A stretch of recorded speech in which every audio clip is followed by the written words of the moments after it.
on the bottom rung of the ladder. Just one more step and I'm... Tranquility? Holy living fuck. Are you fucking believing this? Over. We read you. Over. I hope the two of you are not concerned about this.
Okay.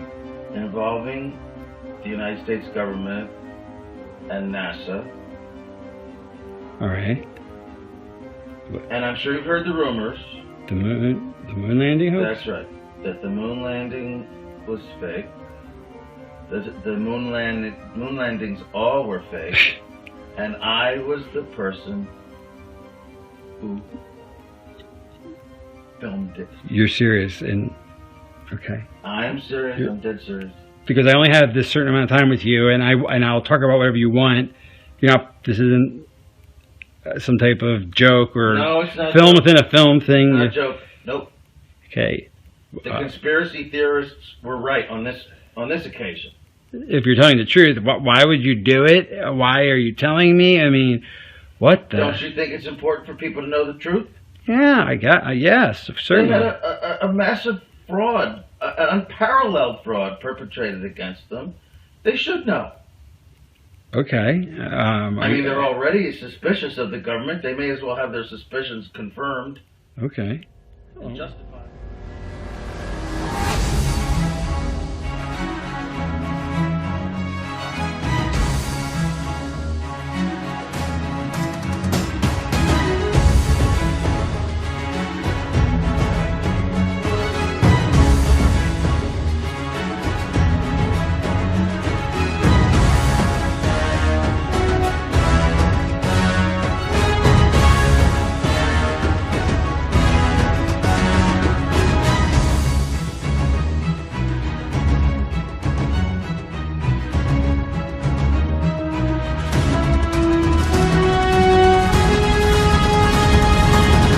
What makes you think what your scientists are writing is any more truer than my sayings? Because there are volumes of proven data, numbers, figures.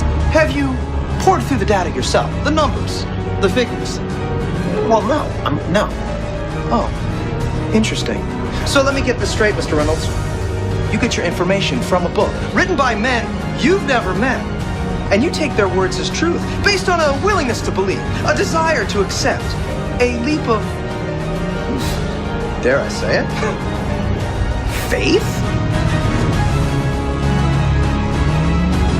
The edge of the atmosphere, the stars reveal themselves just as they would at night. If you're there in the daytime in the moon, you see a full night sky of stars, even with the sun in the sky as well. The sky is a deep black when viewed from the moon, as it is when viewed from cislunar space, the space between the Earth and the moon. This is from Mark Cameron. Whilst in space, have you ever looked away from Earth into the black void?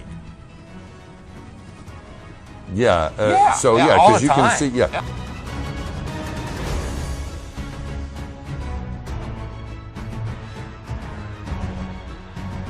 It seems that nobody's ever on the space shuttle, and the proof of that is the Challenger disaster. In I believe it's 1986, the Challenger exploded just after takeoff and killed 7 astronauts. But it turns out that 6 of the astronauts are still alive, and most of them are using their original names. And you can find pictures of them. They're using the same names, and they're doing ordinary jobs now. Teachers, lecturers, lawyers, whatever. But they're still alive. This picture, this area was really important to the Apollo 11 mission. Can you tell me, talking about the Apollo 11 mission, can you tell me where this set of craters is on the moon? Yeah, you know what I'm talking about. You telegraphed it. That wasn't the moon. That was Arizona. This was Arizona being blown up to look like the moon. Okay? You can go on Google Earth right now. Here's the location. Go find it. Here's a picture of Buzz Aldrin in front of a mountain, little hill behind him right there in Arizona. Oh, what do you know? The same mountain formation, and this is Buzz right here, supposedly on the moon. The astronauts are moving in the moon's gravity, which is 1/6 that of the Earth. كانوا مبطئين الحركة عشان تبدو إنه لا يوجد جاذبية، لكن تعالوا سرع الشريط مرتين شوف كيف تصير مشيتهم. Also, when the footage of the lunar rover is doubled in speed, it looks as if it's driving here on Earth. ثالث لقطة كانت المصيبة، لأنهم مصورين في أريزونا والأرض طبيعي فيها هواء، فمحط العلم رفرف. دقيقة أخوي، القمر ما فيه هواء. إذا ما في هواء في القمر كيف تحرك العلم؟ They made it, they filmed it so that it would be entertaining for the masses. Yeah, and they're still working with NASA. I absolutely believe that Stanley Kubrick, filmed the moon landing. He left a few clues just to say, so that like Michelangelo. Yeah, so that we eventually would know that this was his work. Yeah, I did this. It's a joke. It was meant to fool people in the 1960s. So you got like clear footprints, but yet you don't have an impression where the pads of the lunar lander were, or a blast crater where the engines were blasting downwards. And also, the camera followed the capsule straight up, right? And it followed it very precisely. Right, and it stopped when it started to pitch over. Right, now NASA says, "Oh, we did it remotely." Well, there was a 2 or 3 second delay between sending signals and the camera starting to respond, and then another couple of seconds for them to see what's happened. It's an official NASA photo of the first Apollo 11 lunar module landing on the moon. I mean, it's right there. This is the proof, man. It's the picture's right there. It's landing on the moon. But the only problem I have with this picture is that it's taken from the moon. So it's next to impossible to get that sort of accuracy with that kind of, and it's only done once. I mean, they can't sort of keep doing it over and get it right. They do it once and they got it right the first time. I don't know what the big deal was with being the first guy on the moon. It seems the camera crew was already there. The fucking tripod. So no, it's either they left an astronaut on the moon to film them, or it was fake. It was fake. It was absolutely fake.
يعني دليل القمر قرب مرة مو بعيد. People who believe in the globe earth like to say the sun and the moon and all the planets are spheres.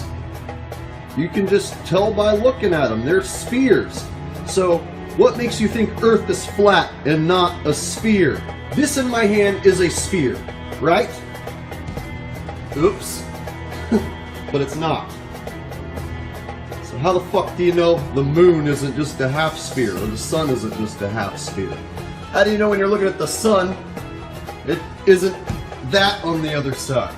You don't! In 2015, I took pictures of the eclipse of the moon. I set up my 5-inch telescope using a 17mm eyepiece and took these snapshots. You will notice in the pictures stars show through the dark portions of the moon.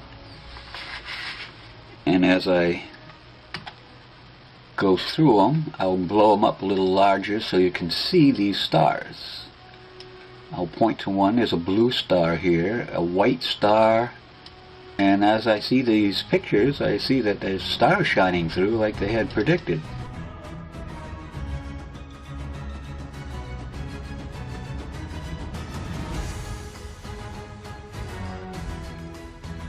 Is ignoring a lot of the things that we're looking at.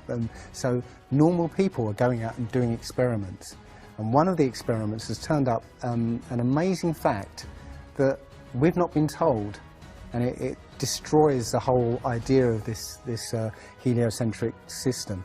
And that is the moon. If you get a piece of card, put it on the floor, and sort of you put another piece of card to act as a barrier for the moonlight. So you have the moon above, card on the floor, and a piece of card in front to shield half of the card. Yeah. Now a lot of people have these laser thermometers. Now you can actually measure the temperature of the moonlight next to the temperature of the shade of the moonlight, and you'll find the moonlight is colder than the shade, the opposite from the sun. So the moon is throwing out its own light, and that light is the opposite from the sun. Now that tells you that it's not reflecting the sun's light.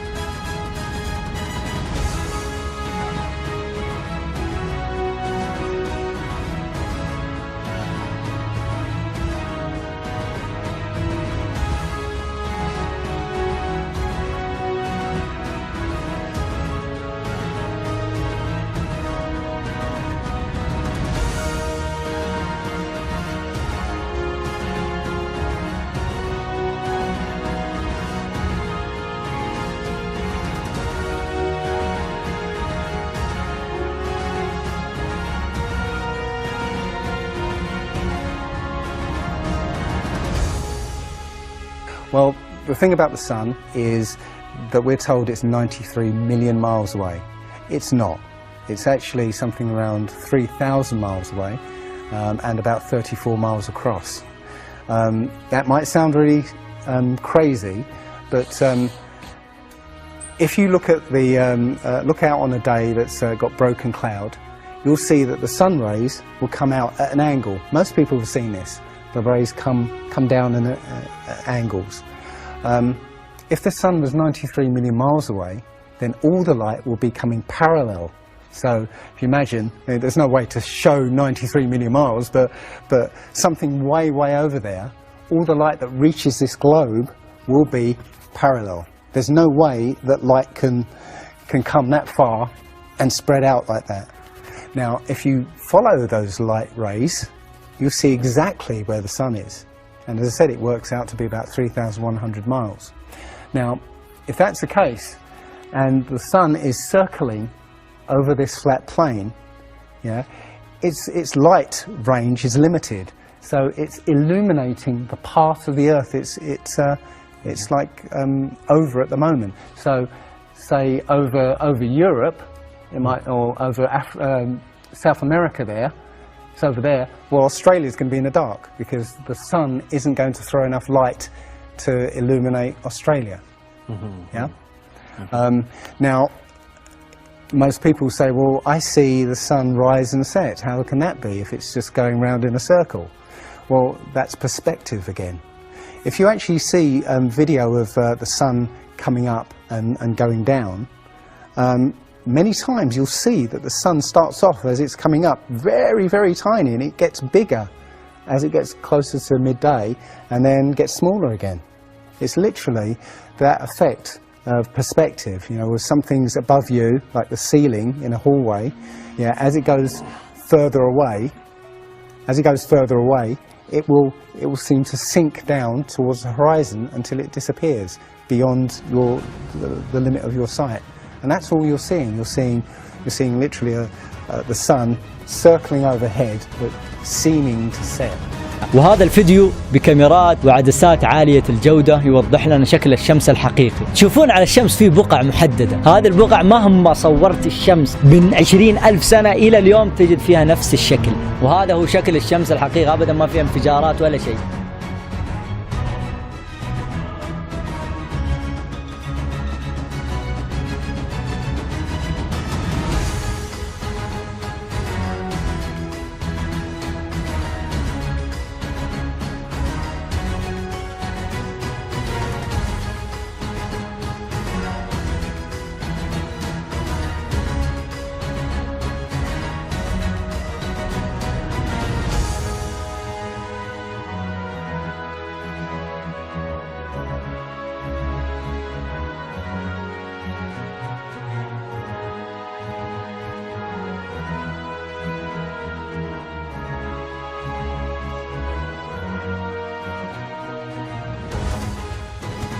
تيجي يا خوي تسمع لي من كتاب ناسا، تقول لي هذا العلم، هذا ليس العلم، هذا الكذب الذي أنت لقنته، الذي أنت لم تسعى ولم تبذل مجهود حتى في إثبات حقيقة.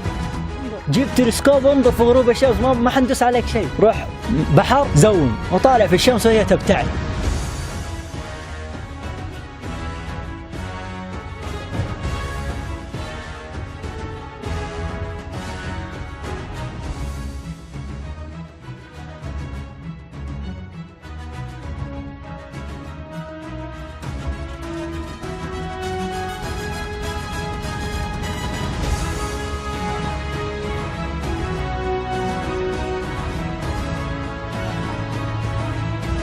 The sailor thinks that he's traveling around the Earth this way, when in effect he's traveling around the Earth this way. And he's creating a circle. He's moving in a continuous direction around. He goes through the various parts of the circle, and he comes back where he started from, so around this way. Does running around your neighborhood prove that the neighborhood is round? Say thanks for the smooth flight. I did have one question. Is there like a specific angle of downward tilt you have to fly at? 3 degrees. 3 degrees for the curvature of the Earth? Oh, for the Earth? Because, yeah. No, we just fly over the troposphere. Really? Yeah. But do you have to keep like kind of going down because? No, we actually have to nose up. It flies like that. Really? Because I was reading some stuff on the flat Earth that made a lot of sense. Have you looked into it? Which one? Sorry? I was reading a lot of stuff on the flat Earth. Okay, yeah. True. It's true? Yeah. Now people will say, well, you can't be thinking that the Earth is flat because people, they fly around it. They take boats around it. Yeah, we know, like Magellan.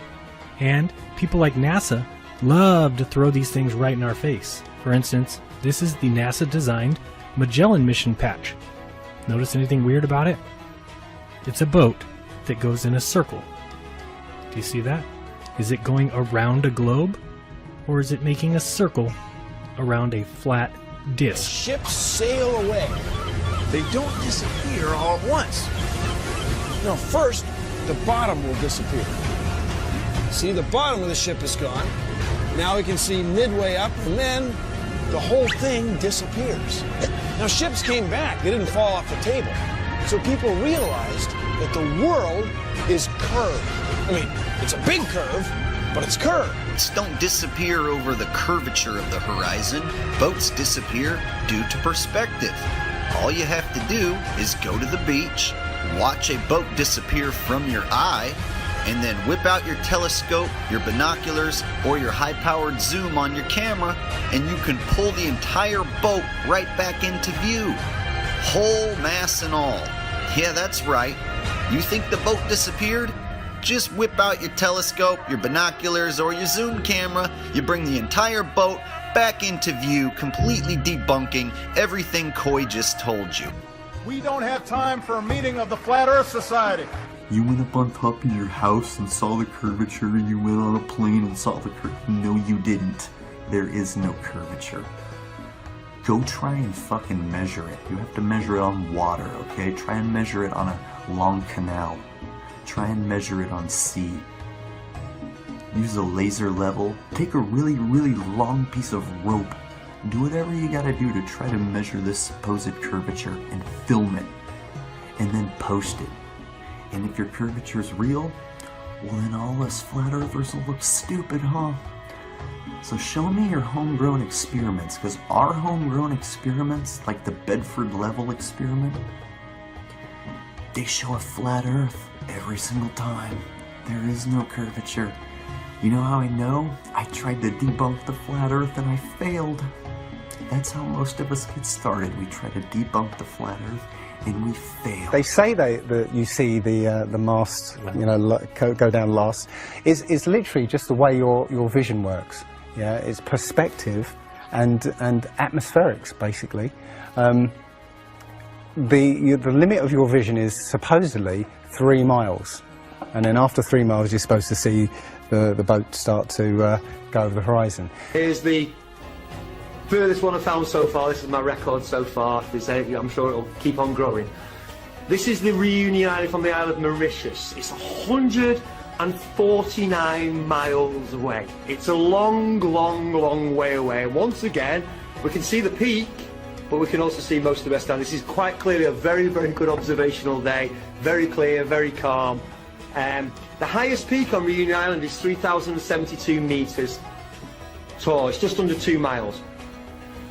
149 miles away, everything should be behind 2.8 miles of curvature. Should have curved way, way away. And again, it's not just the tops we can see much more, we can see a lot more. It's funny that Neil deGrasse Tyson again says that, explains that you can't see the curvature of the Earth from a plane. He says this, you can't see the curvature of the Earth from a plane because you're not high enough. The Earth is so big that you can't get high enough to see the curvature. Yet, you can apparently see a boat go over the curvature, over the distance of 3 miles, which doesn't make sense. يقول لك إذا الأرض مسطحة في حافة هنا، يا خوي ما في حافة، الأرض مسطحة ممتدة، يعني قاراتنا وبحارنا موجودة هنا، حولنا حافة جليدية كبيرة جدا.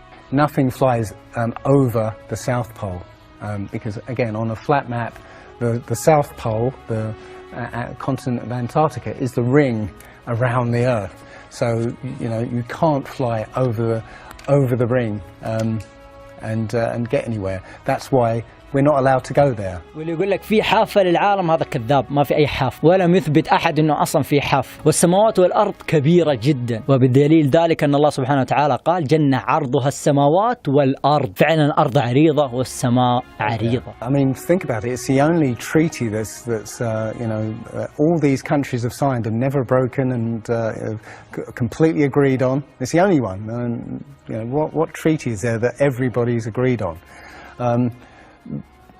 We're being kept away from it for a reason. You know, they have some scientific bases there, yeah, and literally it's controlled by the military. If you try and go there by yourself, you will be sort of picked up and escorted back. There was a guy called Jarls Anderhoy who tried to take a mission to the Antarctica, and he was picked up and taken back by the military. It's a good reason because they don't want you finding out what's beyond. Admiral Byrd he actually did four expeditions, and most of them were military expeditions with huge military groups. You know, thousands of people, you know, planes, boats, the works. And yes, he confirms in an interview that he discovered a continent as big as the continental United States out there, that was with warm water lakes and mountains and everything, that was completely uninhabited. And he described it as the other side of the South Pole to Middle America. So on the globe, that means it would be somewhere in the Indian Ocean. There's a huge continent that nobody knows about. So yeah, there's more going on than meets the eye. The other thing is, after Admiral Byrd came back after his last expedition, Antarctica was sealed off. مثل رحلة كابتن كوك وجيمس كلارك روس الذين أرادوا الدوران على الأنتاركتيكا، والتي هي تبلغ حسب الخرائط الحديثة وجوجل إيرث والمواقع الرسمية 12,000 ميل، والرحلة ستستغرق مدة زمنية قصيرة. لكن الغريب هو ما تم تدوينه في رحلتهم التي استغرقت 3 سنوات على ما أعتقد، أو 4 سنوات، وبطول ما بين 50,000 أو 60,000 ميل. وفي الحقيقة هذا مشكل جد مقلق، لأن هذا ستجدونه في عدة أمثلة بين سواحل الجزر والدول. كما ترون أمامكم هذه شيكاغو، وهذا مسار الرحلة حتى قطر. إذا كان هناك وقوف اضطراري يجب أن يكون على الأقل حسب الكرة فوق إسبانيا أو جنوب فرنسا، ولكن إسبانيا هي الأقرب كما ترون أمامكم في هذا النموذج. لكن لماذا قاموا بالوقوف في مطار موسكو بروسيا؟ وهذا جد بعيد وليس له أي معنى على الأرض الكروية. لكن في الأرض المسطحة إذا رأيتم كما أريكم هنا، المسيرة سوف تنطلق من هنا من شيكاغو، والرحلة تنطلق وتمر على هذا الخط.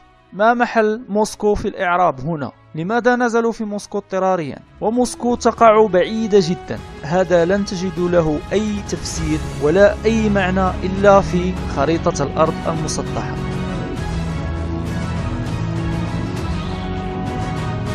How do you brainwash? Well, you repeat it. You repeat the same thing over and over again. You know if somebody's resisting the concept? If you keep fucking repeating it, after 6 times, they'll incorporate it in their brain. They may not agree with it, but repeat it another 1,000 times, they'll start saying it. This technical difficulty was planned, and think I'm scamming you? Go do it for yourself. Because you're going to find the exact same thing. I got nothing to hide here. This is live on the air, okay? I'm going to zoom in on the Earth in Photoshop. You see the Earth? To image, adjust, levels, and I'm going to do the levels over here. And I'm going to bring the levels up. Uh-oh. What is that? Why is there a square box around the Earth allegedly taken from the scientists on the moon in Apollo 17? And people wonder why I don't trust NASA. That's why I don't trust NASA. I mean, they're always out there saying, you know, Rob, everybody's trying to show you stuff from space and you keep rejecting it. This is why I reject it. These guys are liars. But your brain has 3-dimensionalized, oh yeah, that's the Earth. How? Through repetition. Next image. How do we get to this point of the image? This is fucking funny. I don't know. You're going to have to, here's my question here. How can you justify the difference in North America between 2 different pictures from space from NASA? Earth the exact same size. Look at the size of North America here. Freaking humongous. And yeah, we all know most Americans need to go on a diet, but I didn't know the continent did.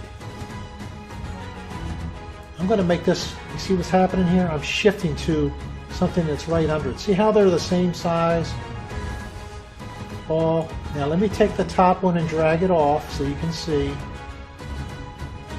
Look at North America now. It's tiny. It's tiny now. Look at that. You can fit that almost twice into this. Look how tiny Florida is compared to gigantic Florida here. North America takes up about, let's cut the disc in half. It takes it maybe 25% of the top half of the disc. Let's cut it in half here. It takes up like 70% of the top half. Let me actually go ahead and do that. Does that make it more clear for you people that have serious cognitive dissonance? Look at this one here. Almost the entire quarter of the disc. Not North America. A little teeny piece in the northeast part. Look at how much water is here. almost a third, actually over a third, almost half of the remaining quadrant is water. You think this is the exact same Earth. Now how can you justify that? That's a question right there.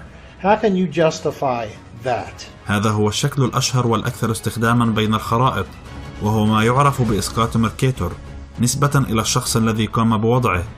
إذا كنت تعتقد أن هذه الخارطة تم تصويرها من الفضاء بكاميرا صناعي أو ما شابه ذلك فأنت مخطئ، لأن هذا الإسقاط تم وضعه في العام 1596.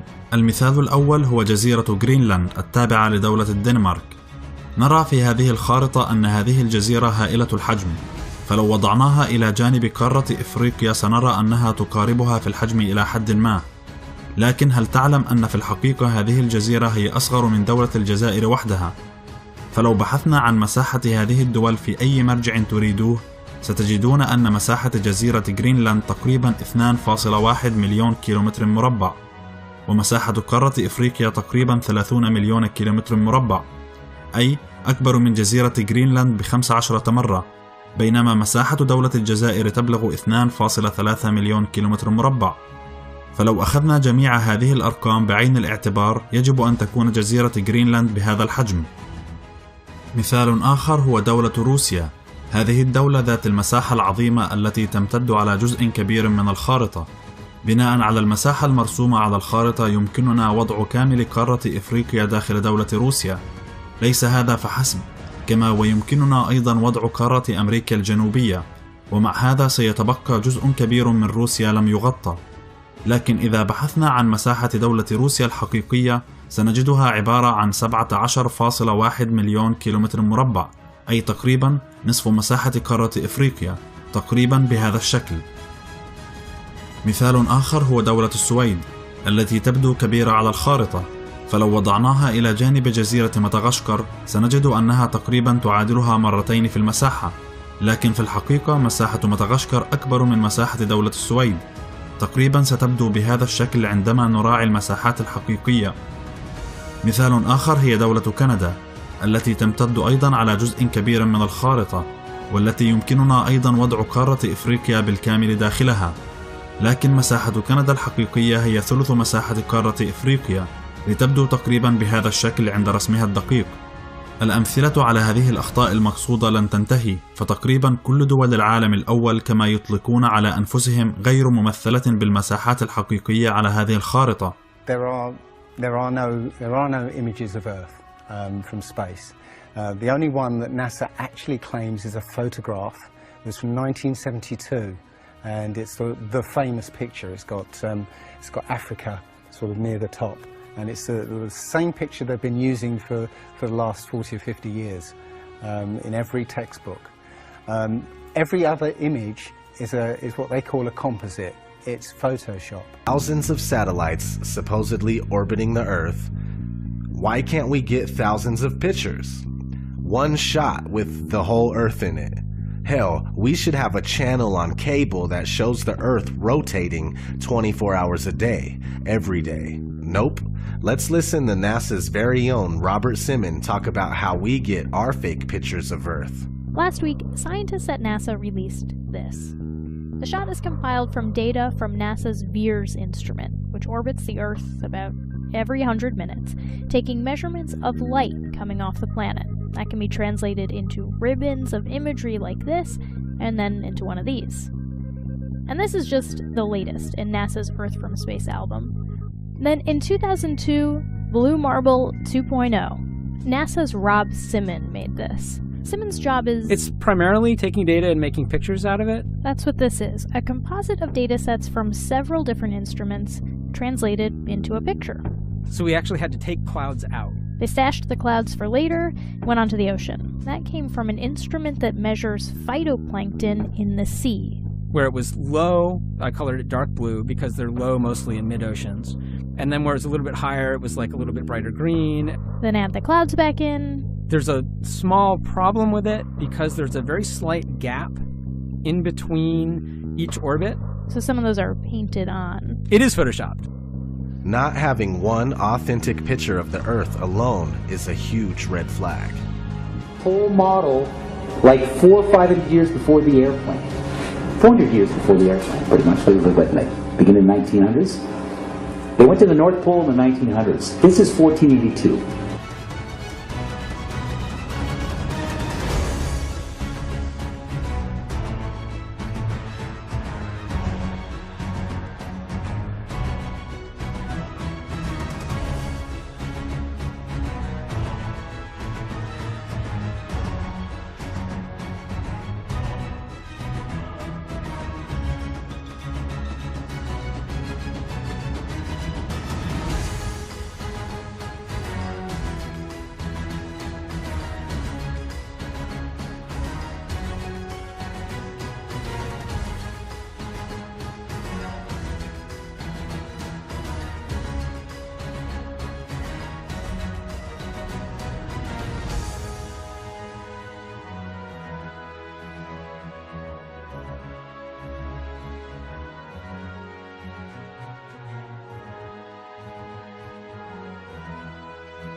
I think.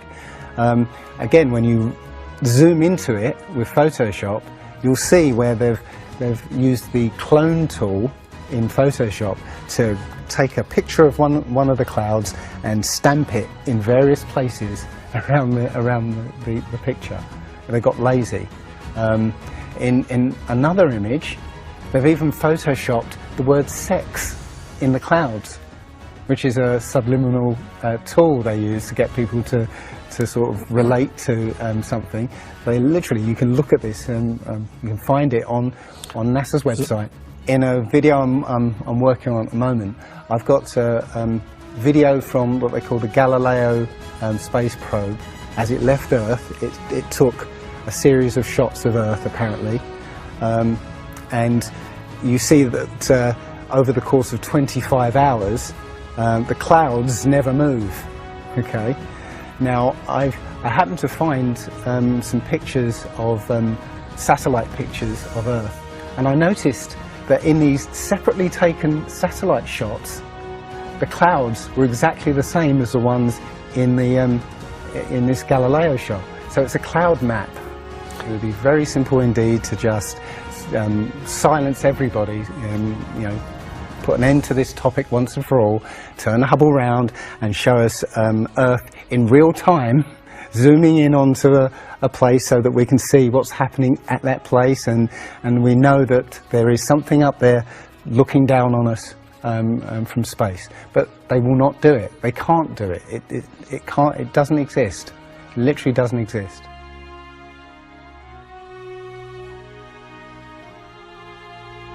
For people looking for curvature is the Felix Baumgartner Red Bull jump from 2012.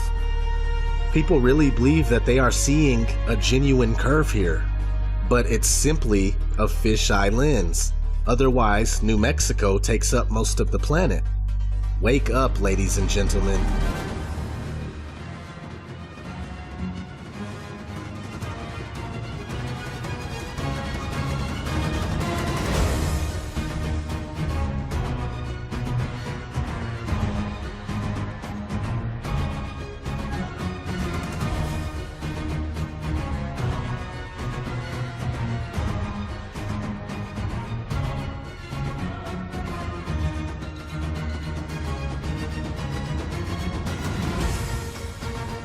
In fact, all action cameras come standard with these lenses. The definition of a fisheye lens is an ultra-wide-angle lens that produces strong visual distortion to create a wide, panoramic, or hemispherical image. When this lens is arranged sort of straight on to the horizon, it actually is, it doesn't have any weird curvature or distortion. It just looks ultra wide. There might be a little bit of distortion on the edges, but it looks just super wide. Well, you know, you saw from his balloon when he stepped out on the platform, you know, the curvature of the Earth. Yeah, it looked very obvious. Oh, everybody pointed it and said, "Oh, look, there's a curvature." But when you actually looked at the ground, when you looked at the Earth, well, it was New Mexico. That's where he jumped. The whole Earth that you saw there was New Mexico. So if that was a curvature, the Earth must be very, very small indeed, and New Mexico must take up a huge part of it. Yeah, it was a fisheye lens to curve that, to make that curve.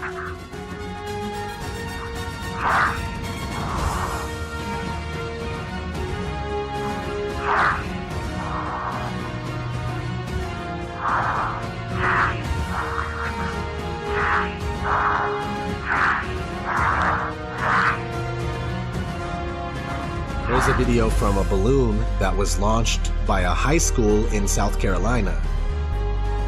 Doesn't that seem like a bit much to you? Because at 120,000 plus feet, there is no curvature when you use a normal lens that's not distorted whatsoever. العلم الحقيقي والمقصود بالعلم اللي أنا أقوله هو التجارب العلمية، الشيء اللي تقول فك كاميرتك وشوف، فك تلسكوبك وشوف، ما هو العلم اللي احفظ هذا هذا التعريف، هذا مو علم، هذا اسمه بلاهة زايدة. أنا ماني محتاج أحفظ تعاريفك، هي غلط.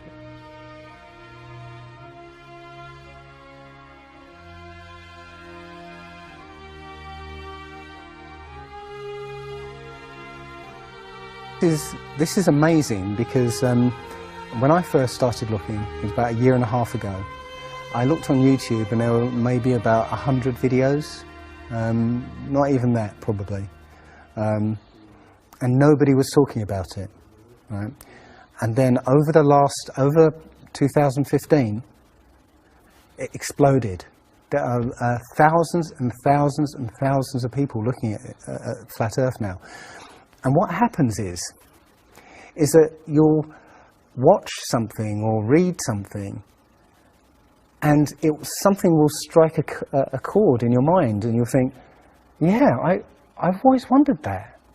And what will happen is you will start feverishly researching. I mean, what happened to me was as soon as I got that, I spent every waking hour looking for things and testing things, and this seems to be replicated with thousands of people around the world who suddenly come into this. They start, researching and getting a passion for this, because this is what I think, it's the truth, and we recognise the truth when we hear it.